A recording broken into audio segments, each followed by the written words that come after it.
मेरे सिलसिले में उस उम्मत ने करार दिया है कि इस उम्मत में 3 विलायतों का इकरार बहुत जरूरी है और ये 3 विलायतें यकीनन उसी से मुस्तसिल है कि जो कायनात का अज़ली वली और उसी वली ने वली मुतलक है जिसका नाम ज़ाती नाम अल्लाह है और सिफाती नाम जिसके बहुत सारे हैं।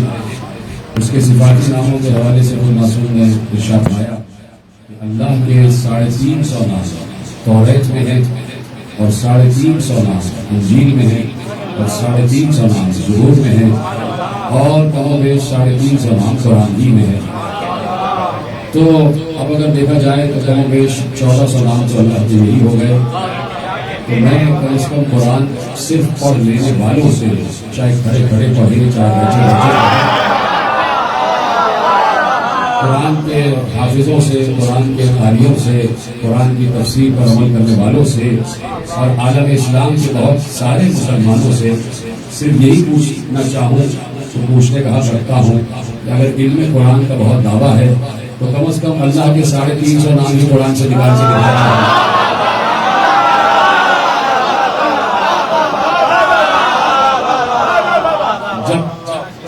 खुद कह दिया वारिस कुरान ने तो कहीं न कहीं अल्लाह के कुरान में नाम मौजूद हैं। देखिए 350 नाम परवरदिगार के कुरान में मौजूद हैं, कोई निकाल के दिखा नहीं सकता। वो 99 नाम जो उसके अस्माए हुस्ना हैं उसमें से भी कुछ नाम कुरान में हैं और कुछ नहीं है, जो अलग से 99 नाम हमारे पास है। वो पलट के यही कहेगा कि भाई यकीनन कुरान में मौजूद होंगे, लेकिन हमारी निगाह वहां तक नहीं पहुंच सकती। हमारी निगाह बातिन कुरान के उस बातिनी हवाले तक नहीं पहुंच सकती। हमारी निगाह जाहिर कुरान के उस बातिन तक नहीं पहुंच सकती। हमारी निगाह खाकी कुरान के उस नूर तक नहीं पहुंच सकती। कोई इनकार नहीं नहीं कर सकता।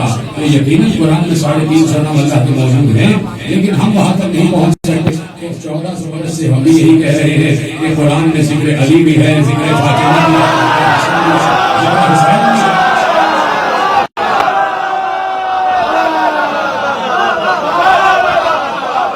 लेकिन जैसे अल्लाह के ज़ाती और सिफाती नाम छुपे हुए हैं, वैसे ही किसी आयत में अली छुपा हुआ है, किसी में फातिमा छुपी है, किसी में हसन है, किसी में हुसैन। कुरान का एक जाहिर भी है, कुरान का एक बातिन भी है, और ये कुरान खत्मी मर्तबत के जरिए हम तक पहुंचा, यानी उस नबी के जरिए जो वही इलाही के मफहूम को बेऐन ही वैसे जानता है जैसे खुद खुदा अपनी वही को जानता है। मैं अक्सर कहता हूं कि मकाम रिसालत अगर सुनना हो और समझना हो, मकाम रिसालत अगर सुनना हो और समझना हो, तो मकाम रिसालत वही असली मकाम रिसालत बता सकते हैं कि जिन्होंने अली से सुना हो कि मकाम रसूल क्या है। अजीम जुमला मैंने आपके हवाले किया कि जिन्होंने अली से सुना हो कि मकाम रिसालत क्या है। इसलिए कि बहुत सारे मुअर्रिखीन ने, मैं जुमला कहूंगा आप तक पहुंच जाएगा, बहुत सारे मुअर्रिखीन ने नबी को उस वक्त नबी जाना जब नबी 40 वर्ष के हो गए।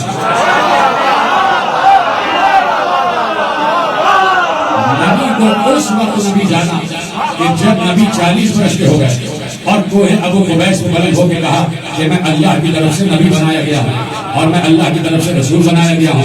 अल्लाह ने मुझे शरीयत से नवाजा है, अल्लाह ने मुझे कुरान से नवाजा है, अल्लाह ने मुझे अपने पैगामात से नवाजा है। तो अब जो मुअर्रिख देख रहा है वो नबी को उस वक्त से नबी देख रहा है कि जब वो 40 वर्ष के हुए। तो हमारे पास मुअर्रिखीन आलम इस्लाम ने जो मकाम रिसालत दिया है वो 23 वर्ष का है।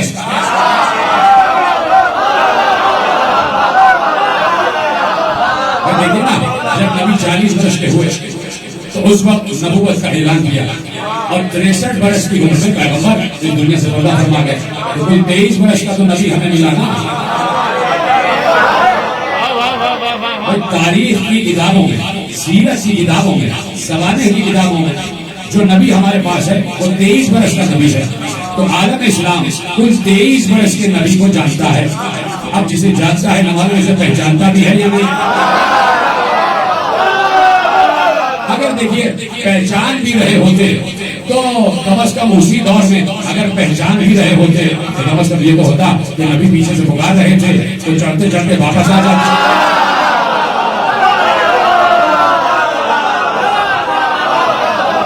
नबी की पुकार पर लब्बैक कहते हुए वापस आ जाते। इसलिए कुरान ने सूरह अनफाल में कह दिया कि या अय्युहल्लज़ीना आमनू इस्तजीबू लिल्लाहि व लिर्रसूल इज़ा दआकुम लिमा युहयिकुम, ऐ ईमान वालों जब भी अल्लाह और उसका रसूल पुकारे उसकी पुकार पर पलट कर लब्बैक कहते हुए आओ। चाहे जमीन में दौड़ते जा रहे हो या पहाड़ों में, जब भी अल्लाह और उसका रसूल पुकारे फौरन उसकी पुकार पर जवाब दो, लब्बैक कहो। इसलिए कि वो तुम्हें इसलिए बुला रहा है ताकि तुम्हें जिंदगी अता करे। यही सब आगे बढ़ रही है। सूरह अनफाल की आयत और बड़ी मशहूर मारूफ आयत और निकलना सामने बैठा हुआ है कि अल्लाह कह रहा है कि या अय्युहल्लज़ीना आमनू इस्तजीबू लिल्लाहि व लिर्रसूल इज़ा दआकुम लिमा युहयिकुम, जब भी तुम्हें अल्लाह और उसका रसूल पुकारे तो फौरन उसकी पुकार का जवाब दो, फौरन पलट कर आओ, फौरन लब्बैक कहो। इज़ा दआकुम लिमा युहयिकुम, वो तुम्हें बुला ही इसलिए रहे हैं ताकि तुम्हें जिंदा कर दे, तुम्हें जिंदा कर, तुम्हें बुला रहे हैं जिंदगी देने के लिए। इसलिए बुला रहे हैं। अब कुरान की आयतें हैं और मैं अक्सर कहता हूँ, अभी परसों तकरीर कर रहा था 2 दिन पहले, जहाँ हमारे सारे शुरा गौर जाती साहब ने कहा कि वही सलाम पेश फरमा रहे थे, तो मैं वहाँ पर भी एक बात कही और बात ये कही कि हमारी की आलम इस्लाम की किताब है उसदुल गहाबा फी मारिफत सहाबा, उसमें कम और बेश 15,000 असहाबे किराम के नाम मौजूद हैं। और मैं आलम इस्लाम के हर हाफिज से अगर पूछूं तुझे कितने नाम याद हैं तो गिनती में आ जाएंगे। गिनती के चंद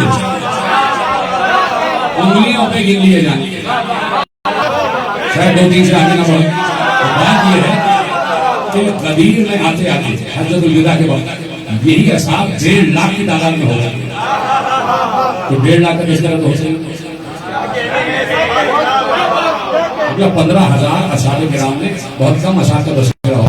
सारे रसूल पर जान निसार करने वाले, सारे शर्म रिसालत के परवाने। तो जिस तरह मखसूस असहाब का तस्करा होता है, वैसे ही मखसूस कुरानी आए तो कभी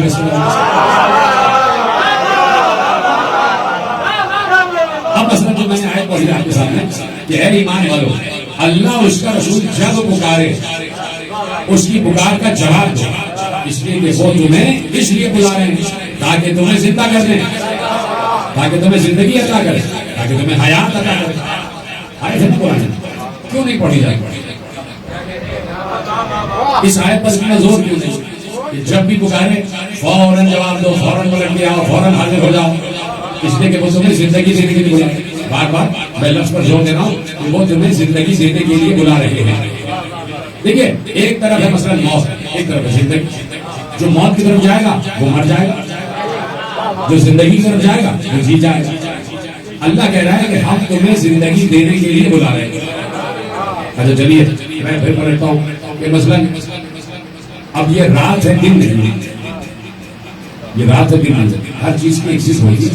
मौत की जिद है जिंदगी, जिंदगी की जिद है मौत, रात की जिद है दिन, और दिन की जिद है रात। सच की जिद है झूठ, और झूठ की जिद है सच। हक की जिद है बातिल, बातिल की जिद है हक। हर चीज की एक जिद होती है। अब अल्लाह कह रहा है कि मैं तुम्हें बुला रहा हूँ जिंदगी देने के लिए। तो जो अल्लाह रसूल की पुकार पर आ गया तो वो तो है जिंदा।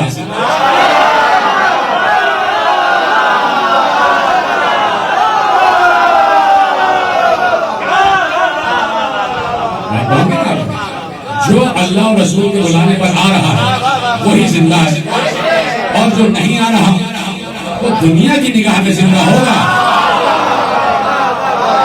लेकिन आसिफ में वो है चलता फिरता मुर्दा।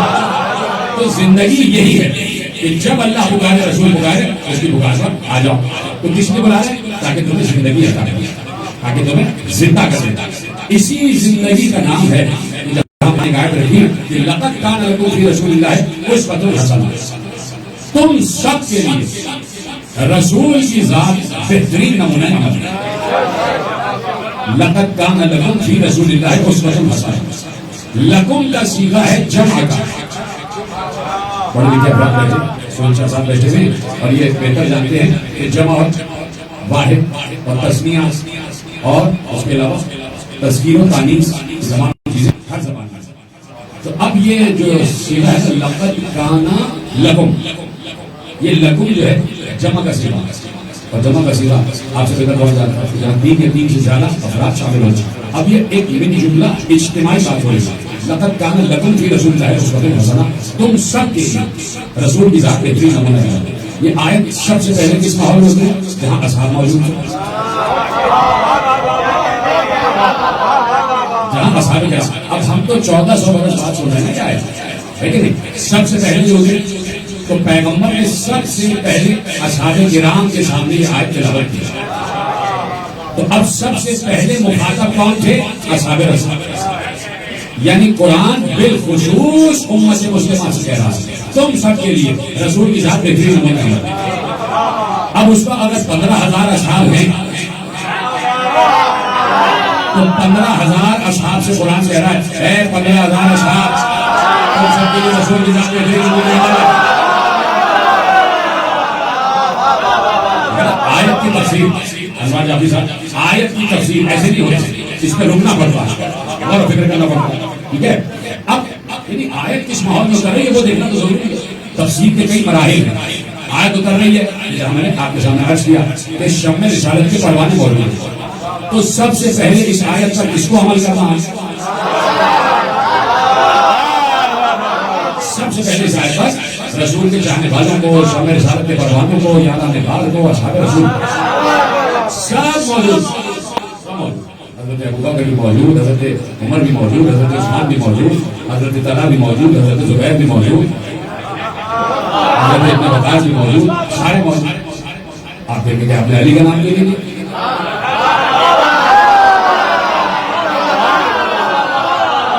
कहेंगे आपने हजरत अली का नाम ले लिया। तो मैं उस वक्त हजरत अली का नाम ले लेता कि जब हजरत अब्दुल्लाह इब्न उमर ने हजरत अली का नाम लिया। हजरत अब्दुल्लाह इब्न उमर रज़ियल्लाहु ताला अन्हु से किसी ने कहा कि जरा असहाब की फजीलतें गिनवाएं, किसकी सहाबी की क्या क्या फजीलत है। तो हजरत अब्दुल्लाह इब्न उमर ने सारे सहाबी की फजीलतें गिनवाना शुरू की। वो सहाबी का ये नाम, उनकी ये फजीलत, वो सहाबी का ये नाम, उनकी फजीलत, उन सहाबी का ये नाम, उनकी फजीलत, उन सहाबी का ये नाम, उनकी फजीलत, सारे असहाब की फजीलतें गिनवाई और चुप हो गए। किसी ने कहा आपने सारे असहाब की फजीलत गिनवाई, अली की फजीलत नहीं गिनवाई। उन्होंने कहा तूने असहाब का पूछा है, अली तो अहले बैत है।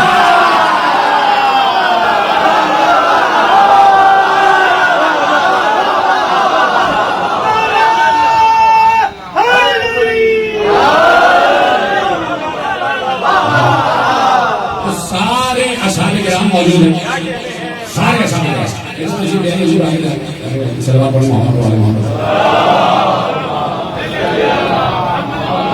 बहुत मुख्तसर सारे असारे ग्राम मौजूद हैं। तो अब लक़द काना लकुम, लकुम ये ज़मीर जारी है, ये सबसे पहले वहां मौजूद है। तुम सब के लिए पैगंबर की ज़ात बेहतरीन नमूना अमल है। अब ये सब दुआ आगे बढ़ रही है और बिल्कुल मुख्तसर अपनी मंजिल में आ जाऊंगा कि सबसे पहले जहां आए उतरी है वहां कौन है वो बता चुका। तो सबसे पहले उन लोगों को देखना है कि रसूल कैसे अमल कर रहे हैं।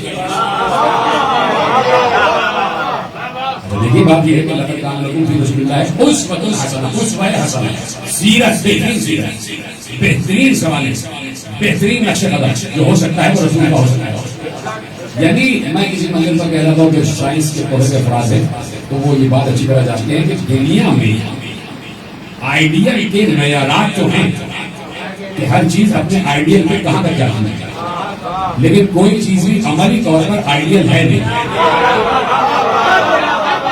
जो लेबोरेटरीज में काम करते हैं वो भी 99.9% पे आते हैं, 100% कोई चीज नहीं। आइडियल कोई चीज है नहीं, मयारात है, स्टैटिस्टिक्स है कि भाई फलानी चीज है वो इस मौके पर या इस टेम्परेचर पर आकर जो है वो अपने तमाम का असरात देती है। तो उनके पास मयार है, लेकिन कोई चीज आइडियल तक पहुंची नहीं। 99.9% कहना पड़ता है, 100% कोई चीज नहीं। अल्लाह कह रहा है मेरा नबी 100% है।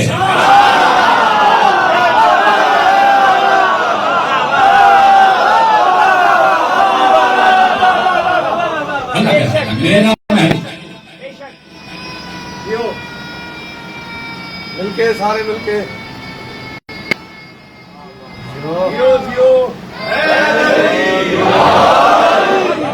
मेरा नबी आइडियल है, आइडियल 100%, कहीं 0.1 की कजी नहीं है।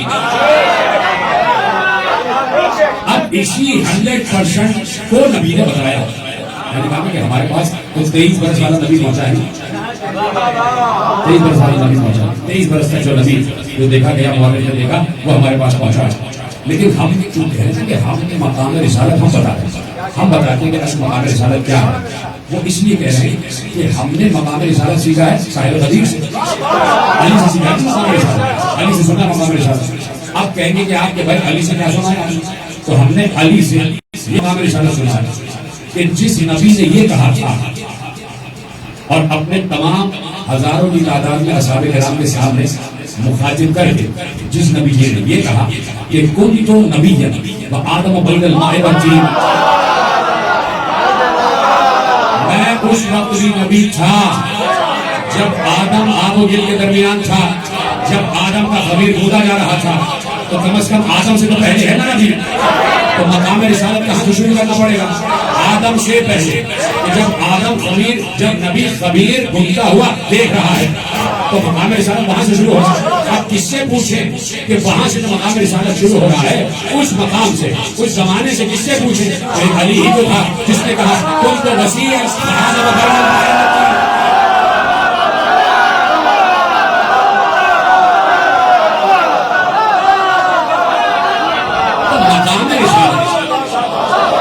हमने सुना है अली से, इसलिए कि अली उस वक्त भी नबी के वसी थे जब से नबी थे, वो तो हमारे ना। तो अब वही नबी, उसकी जात पैगंबर के लिए अल्लाह कह रहा है कि ये आइडियल है, यानी नेक शुभ से दुरुस्त, सर के बाल भी आइडियल। देखिए मैंने इसलिए कहा कि मंजरनामा यह है कि सबसे पहले किनको फॉलो करना, रसूल जो सामने है। हमारे पास तो 1400 साल के बाद ये आयत आई। जब हम आए, जब हमने आयत पढ़ी, जब हम दीन इस्लाम से करीब हो गए, जब शरीयत हम पर लागू हुई, जब हम मुकल्लफ हो गए, जब हम बालिग हो गए, तो हम एक्टिव हो गए शरीयत। तो वैसे जिंदगी गुजारना जैसे रसूल ने गुजारी थी, है ना। लेकिन जहां यह आयत नाज़िल हो रही है, सामने तमाम अजिल्ला असहाबे किराम मौजूद हैं, मुक़्तदर असहाबे किराम मौजूद हैं। तो सबसे पहले उन्हें फॉलो करना, उन्हें देखना है। क्या देखना? रसूल चलते कैसे हैं, समझे? यानी रसूल की पूरी जिंदगी, पूरा वजूद आइडियल। यानी अल्लाह ये बताना चाहता है कि तुम नबी जैसे जैसे चल रहे वैसे चलो, यानी नबी की इताअत भी करो और नबी का इत्तिबा भी करो। तो अब उसवे हसना, उसवे हसना का मतलब सिर्फ ये नहीं है कि वो मस्जिद में आके नमाज कैसे पढ़ रहे हैं वैसे पढ़ रहे हैं, वो चल कैसे रहे वैसे चलो, जैसे नबी रुके वैसे रुको, जैसे नबी खाए वैसे खाओ, जैसे नबी पानी पिए वैसे पियो, जैसे नबी घर से बाहर निकले तुम वैसे निकले, जो नबी का कदम घर से बाहर आते हो तुम्हारा कदम भी वही होना चाहिए, जैसे नबी मस्जिद में दाखिल हो वैसे तुम मस्जिद में दाखिल हो, जैसे नबी बाजारों से गुजरे वैसे तुम भी गुजरो, जो खुशबू नबी लगाए वैसे तुम लगाओ, जैसा लिबास नबी पहने वैसा तुम पहनो, जैसी नमाज नबी पढ़े वैसी तुम पढ़ो, जिस वक्त नबी रोजा खोले तुम खोलो, जैसा हज नबी करे वैसा हज करो, जैसी ज़कात नबी दे वैसे तुम दो, जैसे जिहाद नबी करे वैसे तुम जिहाद करो, जैसे बच्चों से वो बात करे वैसे तुम बच्चों से बात करो, जैसे बड़ों से वो बात करता है वैसे तुम बड़ों से बात करो, जैसे असातिज़ा से वो बात करता है वैसे तुम उस्तादों से बात करो, जैसे शागिर्दों से वो मिलते हैं वैसे तुम मिलो, जैसे वो दोस्तों से मिलते हैं वैसे तुम दोस्तों से मिलो, जैसे वो घर वालों से मिलते हैं वैसे तुम घर वालों से मिलो, जैसे वो नवाजों से मिलते हैं वैसे तुम नवाजों से मिलो, जैसे वो दादा से मिलते हैं वैसे तुम दादा से मिलो, जैसे वो बेटी से मिलते हैं वैसे तुम बेटी से मिलो, जैसे वो दामाद से मिलते हैं वैसे तुम दामाद से मिलो, जैसे वो खाए वैसे तुम खाओ, जैसे वो सोए वैसे तुम सो जाओ, जैसे वो करवटें ले वैसे तुम करवटें लो। तो इसका मतलब है कि एक एक जुज़ जिंदगी का रसूल बता के गए। ये जुमला कबूल करने का, जाहिर करने का नहीं है, इसे आप मुझे बताएं कि बात यही है। एक एक जुज़ में जिंदगी रसूल बता के गए, एक एक लम्हा जिंदगी रसूल बता के गए। खाना पीना सोना जागना उठना बैठना मान्यता मुसाफिहा जिंदगी मुआशरत मईशत सब कुछ नबी बता के गए। यानी यहां तक बता दिया कि बैतुल खला में जाओ तो कौन सा कदम पहले जाओ, और बैतुल खला से बाहर आओ तो कौन सा कदम बाहर आओ। आलम इस्लाम की खिदमत में जुमला है, और अभी जो लोग बुला रहे हैं उनकी खिदमत में जुमला है। जो नबी बैतुल खला के आदाब तक बता के गया हो, क्या वो ये बता के ना गया होगा कि मेरे बाद कौन होगा?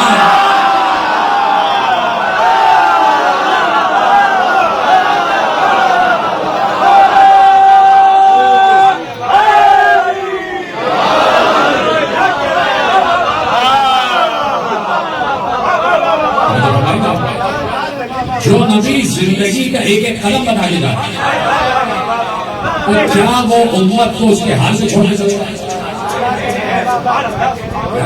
उम्मत को उसके हाल में छोड़ जाएगा? आप खामोश हो गए तो मैं बस आपके 5 मिनट और ले लेता हूँ कि भाई बात ये है कि देखिए मैं यही तकलीफ करता था इसलिए, तो मैंने वहाँ एक हदीस पढ़ी और हदीस पैगंबर से मर्जी है, और वो हदीस जो है वो जनाबियों मवद्दत में भी लिखी हुई है और हज़रत बताने में भी लिखी हुई है, और उन्होंने मजीद 2-4 हवाले और दिए, और वो हदीस इतनी मशहूर है कि आप मेरी बचपन से वो हदीस सुनो।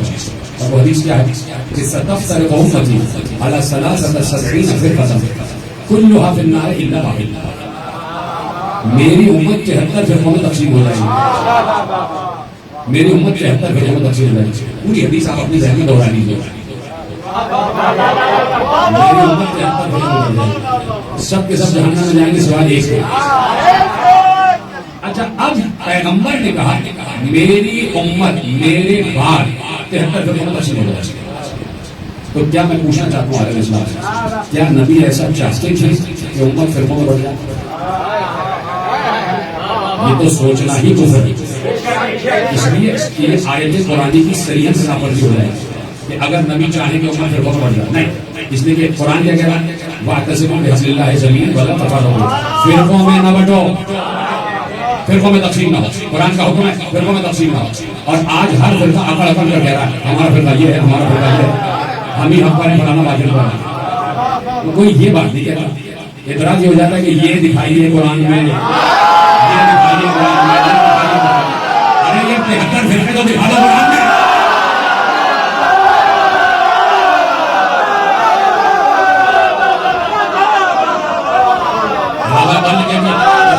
है कहीं और कहीं जाते हैं या जमाने में पनपने की यही बातें हैं। अब कुरान ने फिरका बंदी मना किया। अब दूसरा सवाल, और आप सबके पास इस सवाल का जवाब मौजूद है, ये बताइए क्या पैगंबर के दौर में फिरके थे? नहीं, बिल्कुल नहीं, हो ही नहीं सकता। तीसरा सवाल ये कि क्यों नहीं थे? इसलिए खुद रसूल मौजूद, बानिए शरीयत मौजूद है, जिसे पूरी शरीयत याद है वो मौजूद है। तो जिसे पूरी शरीयत याद हो, जब वो मौजूद हो तो फिरकों का सवाल ही पैदा नहीं होगा। जिसे पूरी शरीयत जिसे याद हो, जब वो उम्मत में मौजूद हो तो फिर फिरकों में तकसीम होने का सवाल ही नहीं। फिरकों में तकसीम यही होती है कि भाई किसी का शख्सियात नमाज में इख्तिलाफ है, मुब्तला के नमाज में इख्तिलाफ है, मुब्तला के रोजा में इख्तिलाफ है, रोजे के 10 या 15 मिनट बाद और पहले में इख्तिलाफ है, ऐसे ऐसे ऐसे और ऐसे में इख्तिलाफ, इख्तिलाफ इन्हीं चीजों पर होता है। लेकिन जब पैगंबर मौजूद है तो चूंकि पैगंबर ही शरीयत लाई है और अल्लाह ने पैगंबर को शरीयत बताई है, तो जो मुकम्मल शरीयत जानता हो वही शरीयत जो अल्लाह वाली है, जब वो उम्मत में मौजूद है उसके होते हुए फिरका बंदी नहीं हो सकती। तो पैगंबर मौजूद है, पैगंबर के होते हुए फिरका बंदी हो ही नहीं सकती। किसी को भी कोई मसला होता तो पैगंबर साहब या रसूल अल्लाह ऐसे पढ़ना है, ऐसे पढ़ना है, ऐसे पढ़ना है, 10 मिनट बाद खोलना है, 10 मिनट पहले खड़े खड़े पढ़ना है कुरान या बैठ के।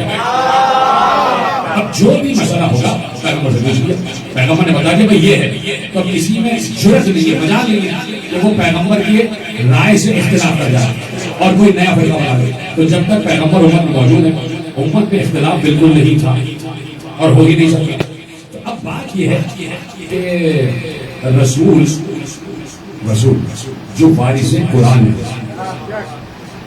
जो गैब की ये खबर दे रहा है कि उम्मत 73 फिरकों में बढ़ जाएगी, कुरान में बताया, तो पैगंबर के पास ये तो इसमें है ना कि मेरे बाद उम्मत 73 फिरकों में तकसीम हो जाएगी। तो 73 फिरकों में तकसीम होना मेरी निगाह में एक बहुत बड़ा मरज है, एक बड़ी बीमारी। ये कैसे हो सकता है कि पैगंबर मरज बता के तो जाए, दवा बता के तो जाए?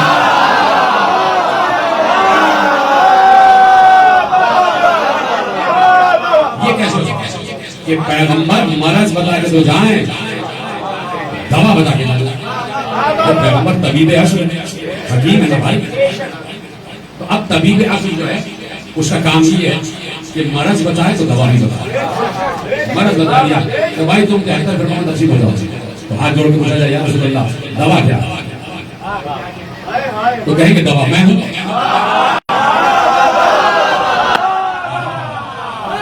रसूल कहेंगे दवा मैं हूं, मैं जब तक मौजूद हूं मैं दवा हूं, मेरे होते में कोई फिरका बंदी, कोई फिरका बरसी। हाथ जोड़ के पूछे या रसूल अल्लाह आप कब तक रहेंगे? आप खुद ही कह रहे हैं कि बस मैं जाने वाला हूँ, मैं जाने वाला हूँ, पर्दा फरमाने वाला हूँ, पर्दा फरमाने वाला हूँ, अल्लाह मुझे भला बुला रहा है और मैं विशाल की मंजिल पर आने वाला हूँ, अल्लाह से विशाल होने वाला, तुमसे खिलाफ होने वाला है कि नहीं? या रसूल अल्लाह आप तो कहते बस जाने वाला, आप दवा और आप मरज की निशान सही करके जा रहे हैं और दवा आप है, दवा तो जा रही है और मरज बुला जाएगा, मरज आने वाला है। आपने कह दिया या रसूल अल्लाह दवा तो छोड़कर जाए।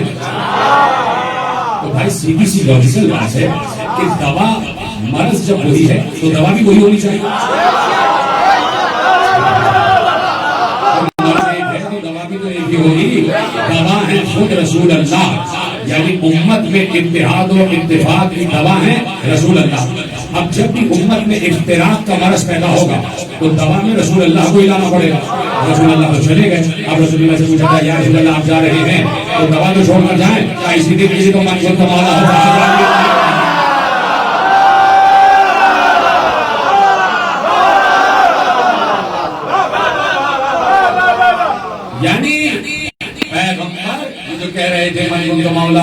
अली मौला, मैं जिसका मौला हूँ उसका ये अली मौला। तो इसका एक माने ये भी हो सकते हैं कि कल तक जिसके लिए नुक्ता इत्तेहाद मैं था, मेरा बाद अली है।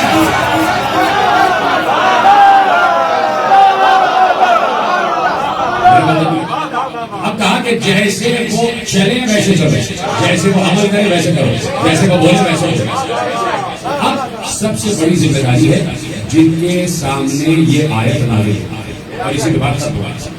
सबसे पहले वो देखेंगे कि पैगंबर क्या क्या करते थे, और मैं इस बात पर यानी एतमाद से कहने में आप बजाने हो कि असहाब ने कोई काम भी ऐसा नहीं किया कि जो उसका रसूल के खिलाफ है। कर ही नहीं सकते। कैसे हो सकता है कि रसूल कोई काम करे और असहाब उसके खिलाफ करे? ये हो सकता ना भाई, जैसे रसूल ने किया वैसे असहाब ने किया, हो गया। बात ये है कि भाई रसूल ने जो जो काम किए, अब मैं कितने काम गिनवाऊं कि हर वो काम करना असहाब की जिम्मेदारी है जो रसूल ने काम किया। अब रसूल अगर किसी के एहतराम में उठ रहे हैं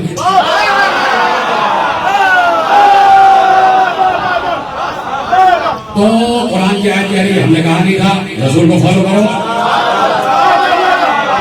रसूल की जात उसमें हसना है, तुम भी खड़े हो उसके एहतराम में, सारे असहाब खड़े हो। अब रसूल जिसको कांधे में बिठा रहे असहाब को चाहिए उसको कांधे में बिठा, रसूल इसका एहतराम कर रहे हैं, असहाब ने उसका एहतराम किया। अब देख रहे हैं तमाम असहाब देख रहे हैं कि रिसालत मास क्या क्या कर रहे हैं। तो यकीन यही है कि जो रसूल ने किया होगा वही असहाब ने किया होगा, और किया होगा नहीं किया। भाई यहाँ पर मफरूजा तो है ही नहीं, यहाँ पर गुमान तो है ही नहीं। मेरा यकीन ये कहता है कि जो रसूल ने किया वो असहाब ने किया, आप तक नहीं पहुंचा वो आपकी कमजोरी है। मैं काम गिनवाता जाऊं तकरीब तमाम हो जाएगी, बहुत खत्म हो जाएगा, काम खत्म नहीं होंगे। कि रसूल ने ये किया तो असहाब ने वैसा किया, रसूल ने वो किया तो असहाब ने वैसा किया। अब सीधी सी एक बात है जो मैं मुसलसल कह रहा हूँ और मेरे चेहरे पर मुस्कुराहट आ रही है और आप भी मुस्कुरा दीजिए कि जो जो रसूल ने किया वो असहाब ने किया होगा। अगर रसूल ने खैबर में या अली मदद कहा है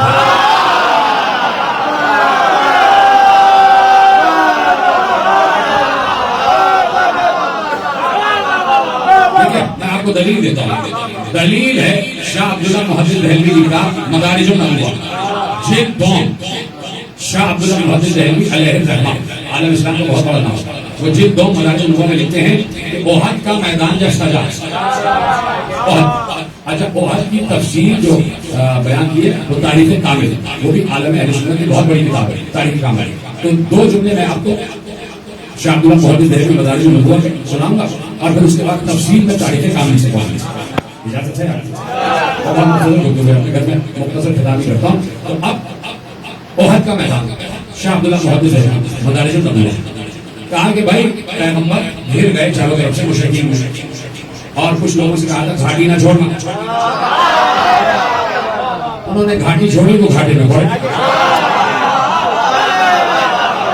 घाटी छोड़ के घाटी में। और ऐसे में पैगंबर को चारों तरफ से मुशरिकीन ने घेर लिया, पैगंबर तन्हा रहेगा, इधर से भी उधर से भी उधर से भी मुशरिकीन आ रहे थे पैगंबर हमला करने के लिए। ऐसे में मुहद्दिस दहलवी कहते हैं कि पैगंबर सोच रहे थे किसे पुकारो।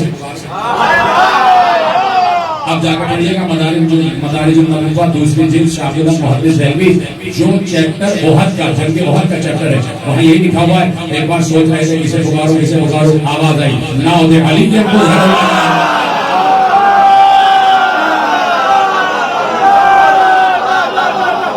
निदा दो अली को,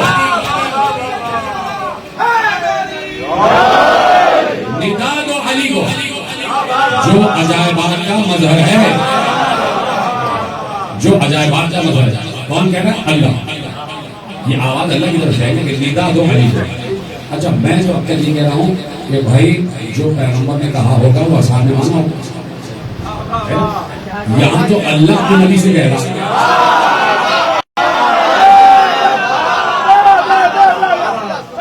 अल्लाह अपने नबी से कह रहा है निदा दो अली को। ये कैसे हो सकता है कि अल्लाह कहे और नबी न माने? तो फौरन पैगंबर ने निदा दी होगी अली को। तो अल्लाह कह रहा है निदा दो अली को, तुम पुकारो अली को, तो पैगंबर ने पुकारा होगा अली को, या अली अदरी। पैगंबर मैंने ये थोड़ी कहा होगा कि नादे अली, भाई नादे अली जो है वो सीगा अम्र है। नाद यानी निदा दो, अल्लाह हुक्म दे रहा है, अली को निदा दो, कौन है नबी, तो फौरन नबी ने इत्तिबा किया और फौरन कहा या अली आ जाइए, अदरिक या उनसुरनी, जो कभी लफ्ज़ कहा हो। ये पैगंबर ने चुपके से कहा नहीं होगा,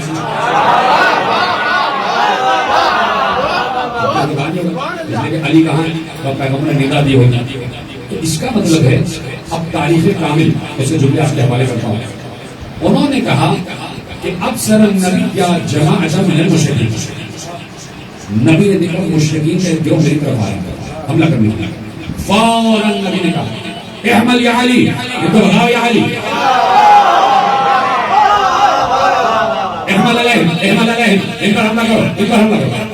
अब इधर से हमला हो रहा है, या अली इनको भगाओ, इधर से हमला हो रहा है, या अली इनको भगाओ, या अली इनको भगाओ। यानी पैगंबर तवाफ करते करते अली का नाम लेगा, तवाफ करते हुए अली का नाम लिया जा सकता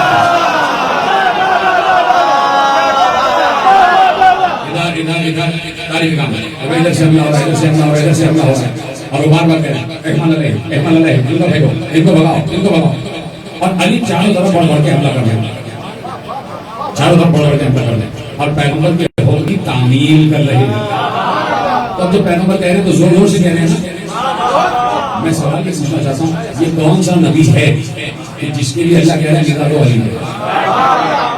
कौन सा नबी है?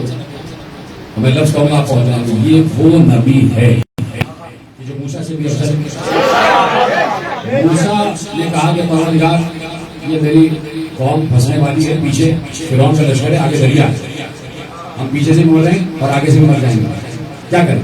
कहा दरिया में असा मारो, दो टुकड़े हो जाए। जनाब मूसा आगे गए, असा उठाया और दरिया पे मारा। जब दरिया पे मारा तो दरिया दो टुकड़े हुआ। ये है जनाब मूसा कि उन्हें दरिया तक जाना पड़ा, असा दरिया पे मारना पड़ा, तब तो दो टुकड़े हुआ। और ये वो नबी है कि जिसने जमीन पर बैठकर ऐसे इशारा किया, चांद दो टुकड़े हुआ।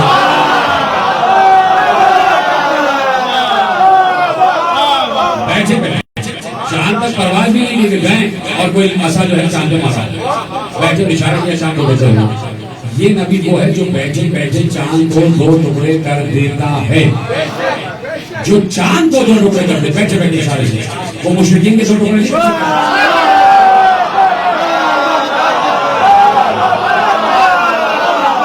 मुझे मालूम है गर्मी बहुत हो रही है, ऐसी बातें हाथ से बहुत है और आपको सहमत हो रही है, लेकिन जिक्र अली जो है वो गर्मी में ठंडक पैदा करता है, ये अजीब जिक्र है। और दो चार लम्हे रह गए, उसके बाद मसाइल। भाई ये नबी है जो चांद को दो टुकड़े करता है। अब शामतुल्लाह मुहद्दिस देहलवी और तफसीर कामिल वाले तो कह रहे हैं कि भाई कह रहे हैं इनको हटाओ, इनको हटाओ, तो कौन सा भाई इशारा करके एक मुशरिक दो टुकड़े होगा, दूसरा मुशरिक दो टुकड़े होगा, और बराबर का होगा,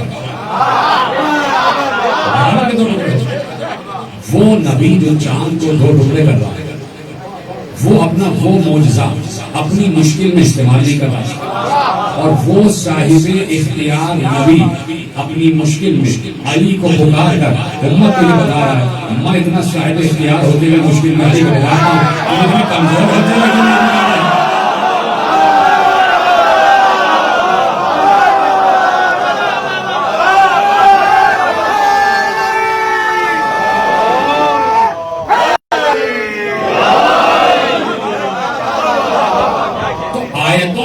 पढ़ ही लेना नहीं है, आयतों पर गौर भी करना।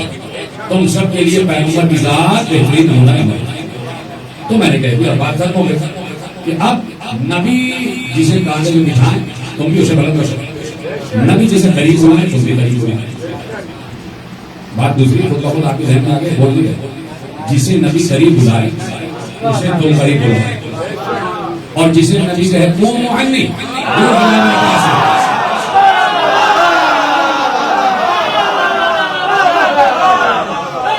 भाई बात यह है कि दीन खत्म हो गई। बात दीन कुल इतना है, बस इसके अलावा दीन नहीं है। दीन कुल इतना है, दो जुमलों में है दीन। कुरान में सूरह हश्र की आयत है और वो आयत तर्जुमा के हवाले कर रहा हूं, दो जुमलों में है कुल दीन। और कुल दीन दो जुमलों में क्या है? जो नबी दे उसे ले लो, जिससे रोके उसे रुक जाओ। कुल दीन जो नबी दे ले लो। यही 1400 वर्ष से बता रहे जो नबी दे ले लो। नबी ने कुरान दिया, कुरान ले लो। नबी ने शरीयत दी, शरीयत ले लो। नबी ने अरकान इस्लामी दी, अरकान इस्लामी ले लो। नबी ने नमाज दी, नमाज ले लो। नबी ने रोजा दिया, रोजा ले लो। नबी ने हज दिया, हज ले लो। नबी ने ज़कात दी, ज़कात ले लो। नबी ने जिहाद दिया, जिहाद ले लो।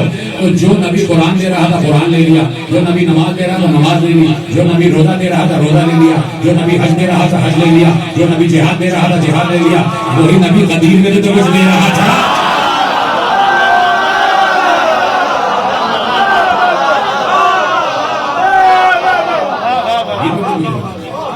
अब जो नबी दे ले लो, इससे रोके उससे रोके।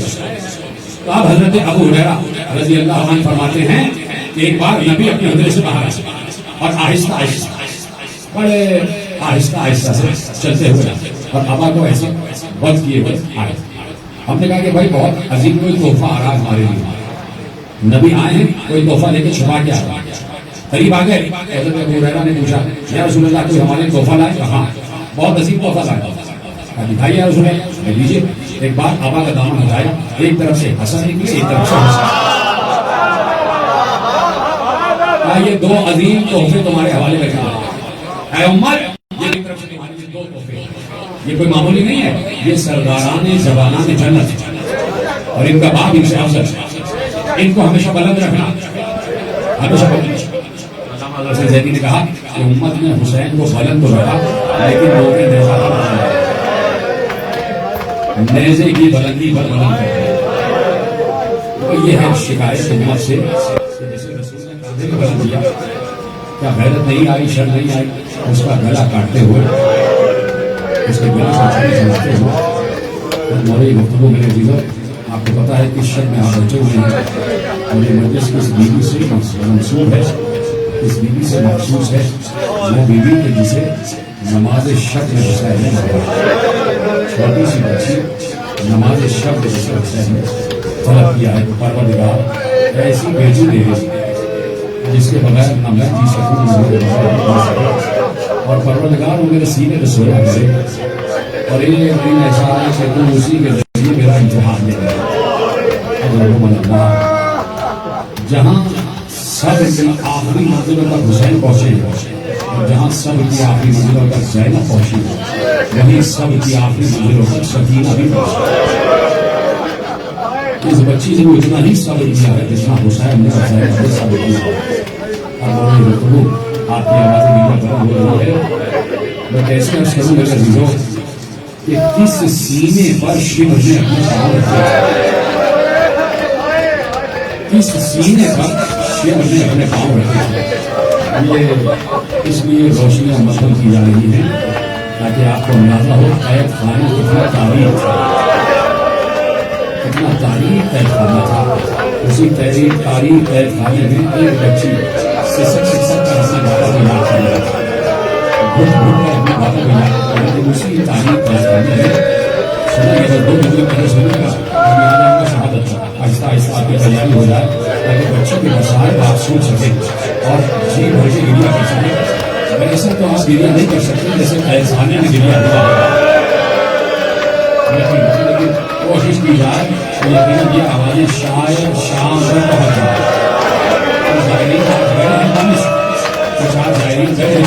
उनसे हाथ जोड़ करता है मेरी तरफ से दोनों बीवियों को सलाम जरूर करें, मेरी तरफ से दोनों बीवियों की चौकड़ों की सुविधा जरूर करें। आपकी तरफ से भी यकीन ये आवाज़ें पहुँच जाएंगी, तनिष्क पहुँच जाएंगी दिल्ली के रोजे तक।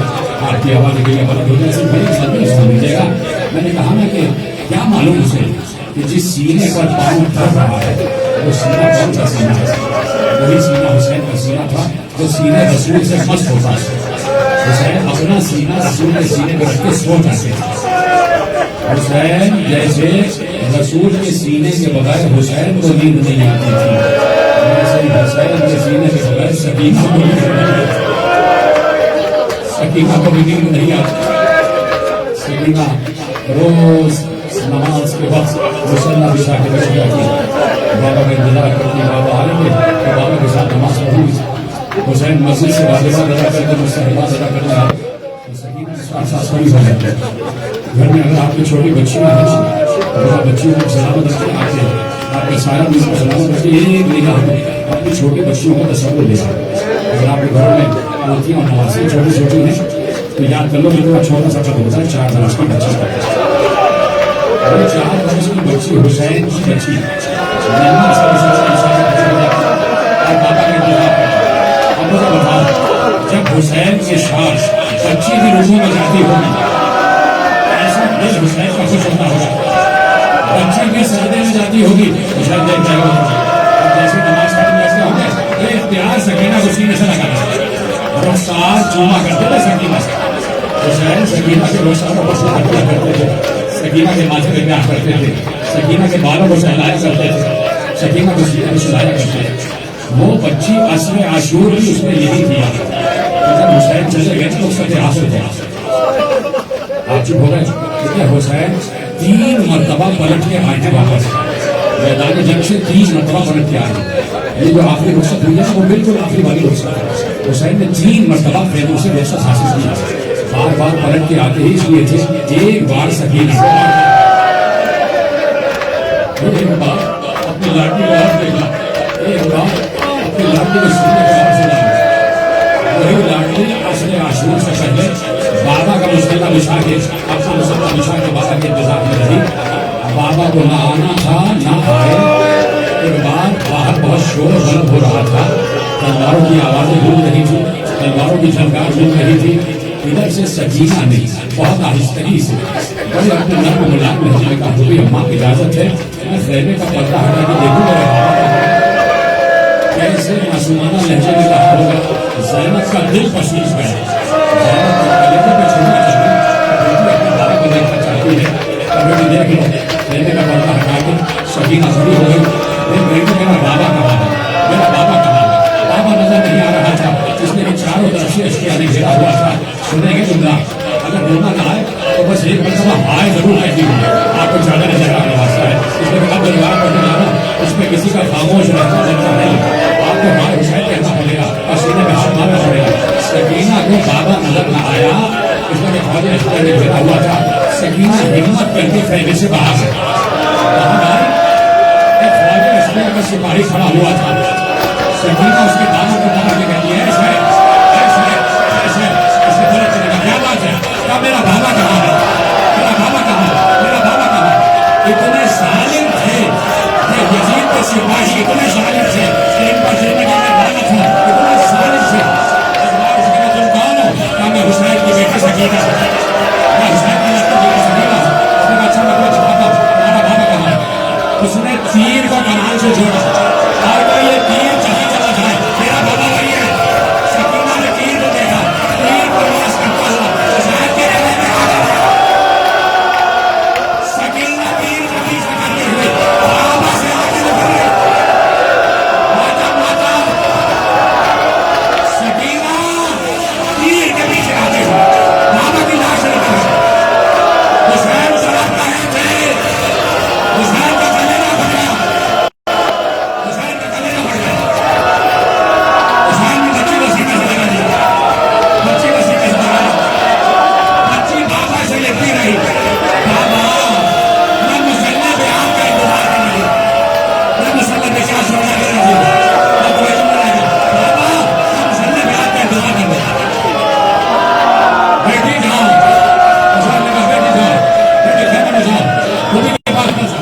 सकीना और जोर से निकली, शेर में आगे बढ़ा और हुसैन बच्ची को हटा, बच्ची को हटा। बार बार हुसैन कहते थे बच्ची के लिए बाबा मैं आपको छोड़कर नहीं जाऊंगा, बाबा मुझे भी अपने साथ दीजिए, बाबा कहाँ तुम हो वहीं मैं रहूँ, बाबा मुझे आपके सीने के बगैर नींद नहीं आती। जब बच्ची बहुत देर हुसैन के सीने से जुदा नहीं हुई तो शिव ने जुदा किया, शिव ने जुदा किया। लेकिन पूछना खैमे के गिरोही के पर्दे से देखती हुई फिजा से पूछना कैसे जुदा किया। फिजा ने बताया कि शिव ने बच्ची के बालों में हाथ डाला, बच्ची को उठा के दूर फेंका। हुसैन ने आवाज दी, बहन जाना सकीना का जमाना। माता माता माता ज़ैनब सकीना का जमाना। अब मुझे बताओ उस बच्ची ने 1 साल बाबा को याद किया, 1 साल बाबा को याद किया। चाहे खानों याद किया, बाजार कूफा में बाबा को याद किया, दरबार कूफा में बाबा को याद किया, रास्ते में बाबा को याद किया, दरबार शाम में बाबा को याद किया, बाजार शाम में बाबा को याद किया। अरे बीच दरबार में बच्ची खड़ी हुई है, बीच दरबार में बच्ची खड़ी है और बच्ची को दरबाने के लिए कष्ट से हुसैन के सर को दिखाया गया। यही है तुम्हारा बाबा, यही तुम्हारा बाप। सकीना ने कहा यही मेरा बाप है। क्या बहुत अच्छी सकी से तुम्हारा बाप क्या अपने बाबा से मिले? सकीना आगे बढ़ी, रुक जाओ, ऐसा नहीं, अब तो जब जानेंगे हुसैन तुमसे मोहब्बत करता है, वहीं से खड़े खड़े बुला और हुसैन तुम्हारी गोद में आ गया। सकीना ने पौधे हुए हाथ में ऐसे से बचा नहीं, ऐसे बाबा मोहब्बत का इम्तिहान दिया जा रहा है, आजा गोद में आ जाओ। तो ये कैसे हो सकता है कि बेटी पुकारे और बाप लाए? हरे दरबार में देखा सरे हुसैन से जुलूस हुई, सर परवास करता हुआ बेटी की गोद में आ गया। कहाँ कहाँ पर सकीना ने याद किया, तड़प तड़प के याद किया, सिसक सिसक के याद किया, घुट घुट कर याद किया। कैद खाने के दरवाजे में बैठ जाती, साथ रोशन नाम से परिंदों को जाता हुआ देखती, शाम को परिंदे आते, उसके प्रिय से जाके परिंदे कहाँ जा रहे? सकीना अपने अपने घरों को जा रहे हैं। भैया हम अपने घर कब जाएंगे, अपने घर कब जाएंगे? मुझे बताओ सज्जाद क्या जवाब है? पुकारती रही, पुकारती रही, ईद आ गई, ईद आ गई। इसी एक साल में 2 ईदें भी तो देखी है, एक ईद उल अज़हा, एक ईद उल फितर, ईद आ गई। दरवाजे पर खड़ी हो गई सकीना, देखा सामने बाजार सजा हुआ है, तमाम अहले शाह अपने अपने बच्चों को लेके आए हैं, ईद की खरीदारी करने के लिए। पूछा भैया सज्जाद आज कौन सा दिन है? का कल ईद है, ये अपने बच्चों को खरीदारी करने के लिए। सज्जाद हमारा भी तो एक घर था, क्या अच्छे दिन थे, ये जुमला लिख रहे हैं। उन्होंने कहा कि सकीना ने कहा भैया क्या अच्छे दिन थे जब मेरा बाबा मुझे सीने से लगाता हुआ, मुझे गोद में उठाता हुआ, कभी मस्जिद नबवी में, कभी हमारे घर, और कभी मैं बाबा को ईद उल फितर की नमाज पढ़ता हुआ जाते हुए देखती थी। भैया कभी बाबा आएगा कि हम दोबारा अपने घर में वापस जाएंगे? सज्जाद सीने से लगा लेते थे। बच्ची का तड़पना बढ़ता गया, बढ़ता गया। बच्ची बाबा को याद करती रही, कभी नवाब ने झपका, कभी ज़ैनब ने झपका, कभी सज्जाद ने झपक सुनाया। एक दिन ऐसा हुआ कि बच्ची ज़ैनब की गोद में सो रही थी। सोते सोते ख्वाब में था कि हुसैन आ गए, हुसैन आए तो सकीना पढ़ के बाबा के गले से निकल गए, बाबा आप कहाँ चले गए? बाबा आप मुझे छोड़ कर चले गए? बाबा आप मुझे अपने साथ ले जाते हो? बाबा मुझे आपके बगैर नींद नहीं आती। मुझे काटने को लौटता है। बाबा जब मैं बच्चों को जाता हुआ देखती हूँ तो मुझे आप याद आ जाते हैं। बाबा जब से आप गए हैं मैं एक रात में चैन से सोई नहीं हूँ। बाबा मैं आपके सीने पे सोती थी, आज मैं पत्थर पर सो रही हूँ, आज मैं जमीन पर सो रही हूँ।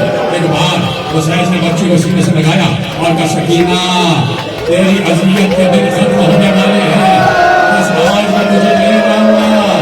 ये कहा सकीना की आंख खुल गई।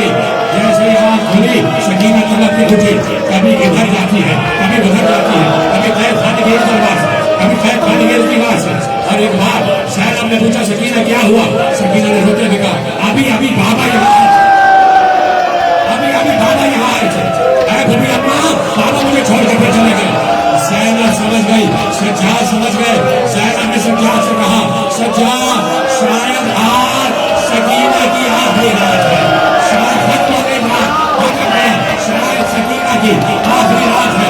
बच्ची का गिरिया बढ़ता गया, ये गिरिया हाकिम तक पहुंचा। क्यों रो रही है? बाप को याद